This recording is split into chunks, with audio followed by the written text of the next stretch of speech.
नमस्कार दोस्तों, ये वेलनेस कोच महेंद्र भदौरिया। और आज हम बात करेंगे चीनी के बारे में। शुगर जो होती है ये बहुत ही डेंजरस होती है, लेकिन अगर लिमिट में इसको इस्तेमाल नहीं करा गया तो ये बहुत ही भयावह स्थिति तक इंसान को पहुंचा देती है। तो तो शुगर की कहानी को समझते हैं।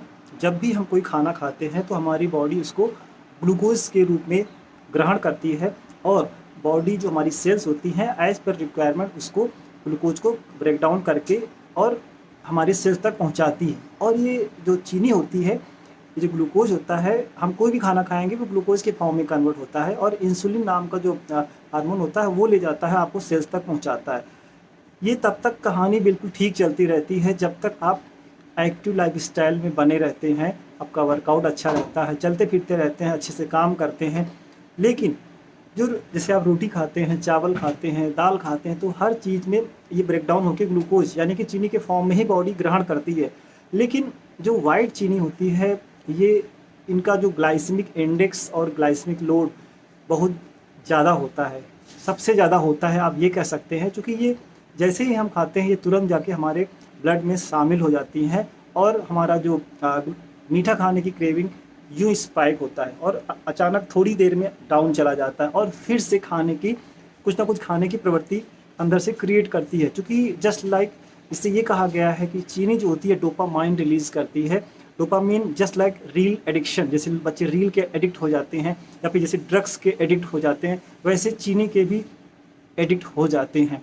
तो ये जब आप चीनी का कोई भी चीज़ लेते हैं, कोई भी मीठी चीज़, इवन चाय भी लेते हैं, तो आपका डोपामाइन रिलीज होता है और बहुत ही अच्छा लगता है। केक खाते हैं या फिर कोई भी स्वीट खाते हैं, जलेबी, लड्डू, कुछ भी, तो आपका डोपामाइन इतना रिलीज होता है, आपको मज़ा आ जाता है।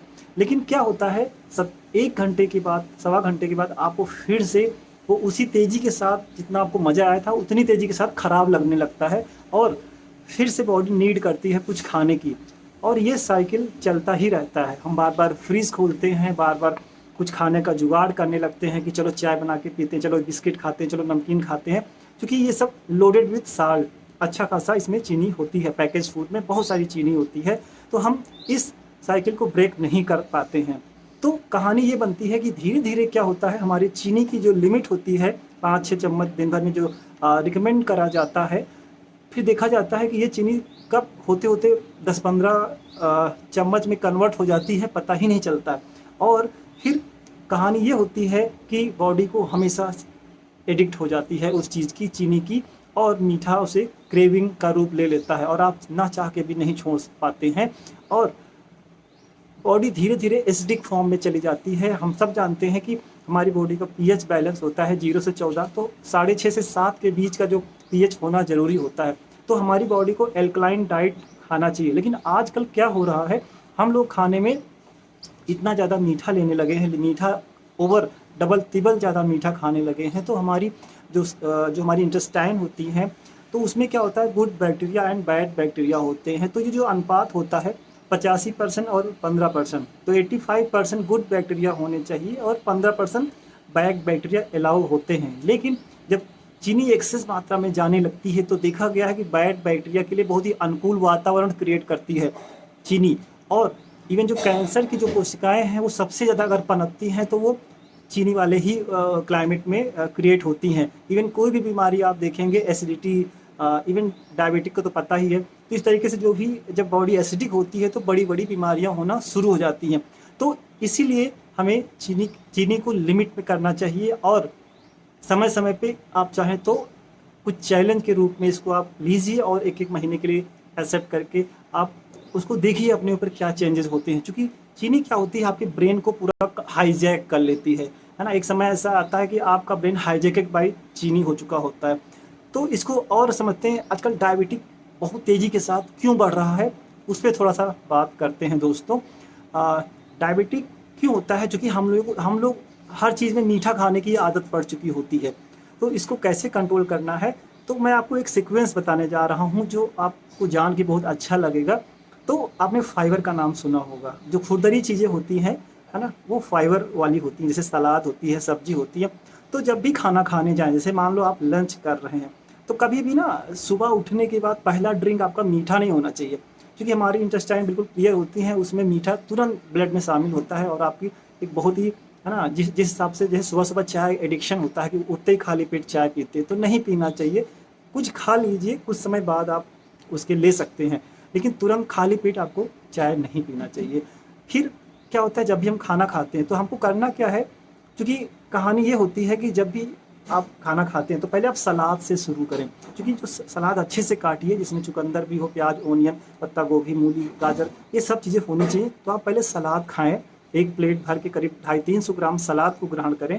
फिर उसके बाद आप प्रोटीन, फैट एंड ये सीक्वेंस फॉलो करिए, कार्बोहाइड्रेट खाइए, और अगर मीठा खाने की क्रेविंग है तो आप लास्ट में खाइए। तो इस हिसाब से जब आप इस सीक्वेंस को फॉलो करते हैं, सब मैंने फिर रिपीट कर देता हूँ। सबसे पहले आपको फाइबर लेना है, फिर प्रोटीन, फिर फैट, फिर कार्बोहाइड्रेट, और फिर इसी बीच में सबसे लास्ट में अगर मीठा खाना भी है तो सीक्वेंस को लास्ट में रखना होता है। तो इस हिसाब से देखा गया कि आपका ग्राफ जो तेज़ी के साथ शूटअप होता था, फिर वो धीरे धीरे ग्राफ बढ़ेगा आपका, और ये आपको क्रेविंग, जो नेक्स्ट जो क्रेविंग होगी वो उतनी क्रेविंग नहीं होगी, और वो मेंटेन रहेगी। आप ना कुछ भी पाके ठूसना नहीं शुरू करेंगे। तो इस सीक्वेंस को तीनों फूड में, जब भी आप ब्रेकफास्ट करें, लंच करें, डिनर करें, तो सबसे पहले फाइबर वाला ही फूड आपको लेना चाहिए। तो ये जो सीक्वेंस अगर आप फॉलो करते हैं तो आप देखेंगे आपका जो इंसुलिन रेसिस्टेंस होता है उस पर काम करने में बड़ी मदद मिलती है, और आप कभी डायबिटिक नहीं होंगे। अगर है तो धीरे धीरे आपका इंसुलिन जो है सही से सेक्रेट होना शुरू हो जाएगा। ये इंसुलिन स्पाइक क्या होता है, आइए थोड़ा सा इसके बारे में हम जानते हैं।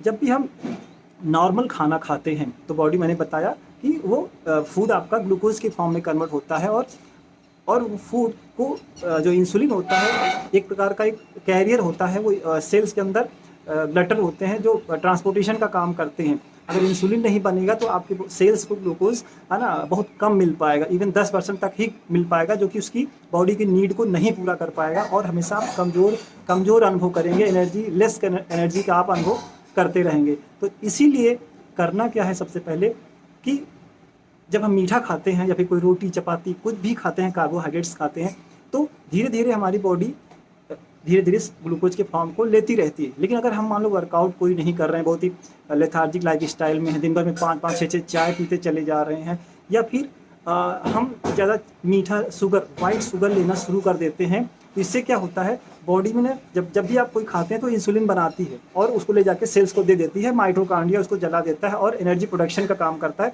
और आपको मीठा लेते ही तुरंत मज़ा आ जाता है। लेकिन धीरे धीरे जब आप बड़ी मात्रा में जब चीनी ग्रहण करने लगते हैं तो ये देखा जाता है इंसुलिन को और ज़्यादा बड़ी मात्रा में स्रावित करना पड़ता है ना, वो और बड़ी मात्रा में सेक्रेट करना पड़ता है। तो और एक समय ऐसा आता है बॉडी हाथ खड़ा कर देती है कि भाई अब इससे अधिक हम इंसुलिन नहीं निकाल सकते हैं। तो वो जो आपका जो एक्सेस चीनी है वो फैट के रूप में, बेली फैट के रूप में, चर्बी के रूप में इकट्ठा होने लगता है, वो फैट आपका बनाने लगता है, और आप देखेंगे धीरे धीरे आप मोटे होने लगते हैं और आपका वजन बढ़ने लगता है, और साथ साथ जैसे ही मोटापा बढ़ता है आप डायबिटिक होने लगते हैं, आपका है ना कोलेस्ट्रॉल, बीपी, शुगर, हर एक बीमारी का रूप बढ़ने लगता है। तो मेरे ख्याल से आपको ये बातें कुछ समझ में आई होंगी, है ना। तो अब करना क्या है, हमें शुगर को कम खाना चाहिए, क्योंकि जब आप शुगर कम करेंगे तो आपका इंसुलिन धीरे धीरे जो रेसिस्टेंट है वो फिर से रेगुलाइज हो जाएगा। यानी कि जब ज़रूरत हो तभी इंसुलिन स्रावित होना चाहिए, हमेशा इंसुलिन नहीं बनना चाहिए, है ना। तो हमेशा हाई डिमांड जब इंसुलिन की होती है तो इस हिसाब से बॉडी इंसुलिन रेसिस्टेंस हो जाती है, और इसीलिए लोग डायबिटिक होने लगते हैं। तो आई होप मेरी इन्फॉर्मेशन कुछ हेल्प करेगी, और आगे बात करेंगे आपको नेक्स्ट टाइम। आज के लिए इतना ही, थैंक यू सो मच।